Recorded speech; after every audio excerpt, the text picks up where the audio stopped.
There's something else I wanted to talk about today. I thought last night, yeah, Shannon, need to do a video on that tomorrow. So I watched a majority of the Raptors against the Warriors, and I have to admit, it is hard not to get caught up in pulling for the Raptors and saying, you know what, the city of Toronto hasn't had anything to cheer for on this level in a long, long time.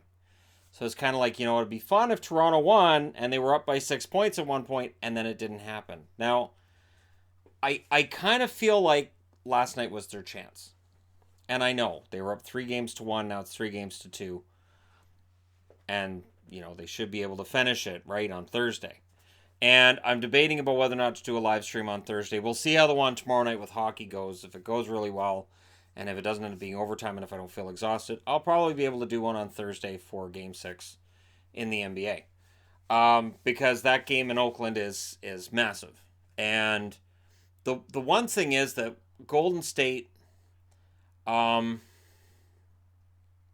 everybody talked about the Kevin Durant injury. And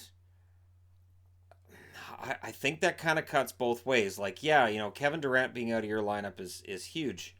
But an injury that's that bad, that shakes the team up that bad, can fire them up. I'm going to use the hockey analogy of, Boston Bruins are down in the series. Nathan Horton gets taken out. They put in Sean Thornton instead. Thornton isn't going to score points like Horton would have, but something was fired up in the Bruins when Nathan Horton was out with an injury. And it kind of felt like there was a little bit of fire there with the Warriors last night. And it was just enough. They win by 1 point. And I think that's more devastating from a Toronto perspective than if they'd won it by 15 or 20. If that game had been a complete and total blowout, who cares? Basically, oh well, that's done. But being 1 point, Lowry being right at the line. And, they were doing it again. And it drives me nuts. It has always driven me nuts watching a basketball game when a team does this. Trying for a three when you don't need to. When you got time on the shot clock, when you can get the ball down low, and you get the better opportunity, you get the higher percentage shot. And every time I saw them putting up a three, I'm like, why are you putting up a three? You don't need to put up, oh, look, now it didn't go in and the rebound just went to Golden State. Why are you doing this? And to go down the other way, and Golden State puts it in. Steph Curry had a fantastic game, and I think there's a bit of fire there now.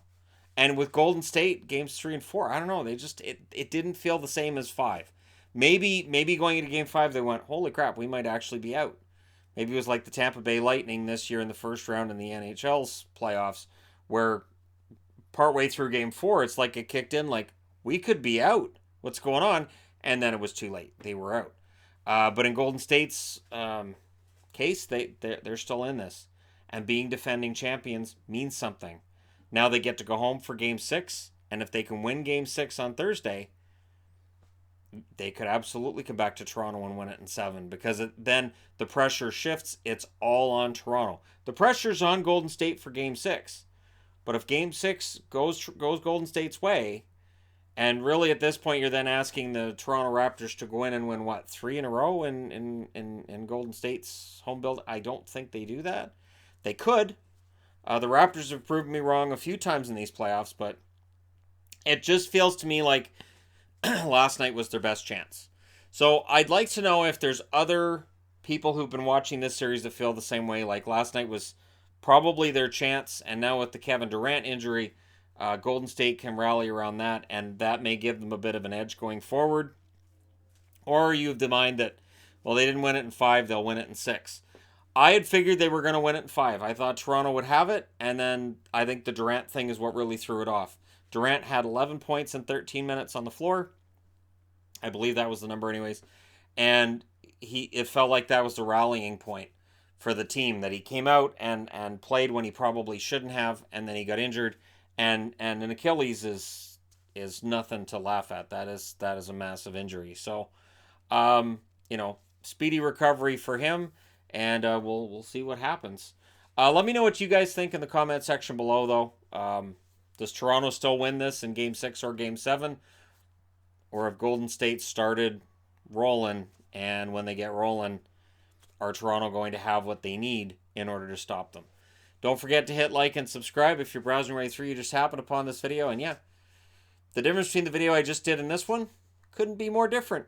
And that's kind of why I like doing videos for this channel as a break from all the hockey stuff on the other channel. Just something else to talk about. Thank you guys so much for all your support. I'll talk to you again soon.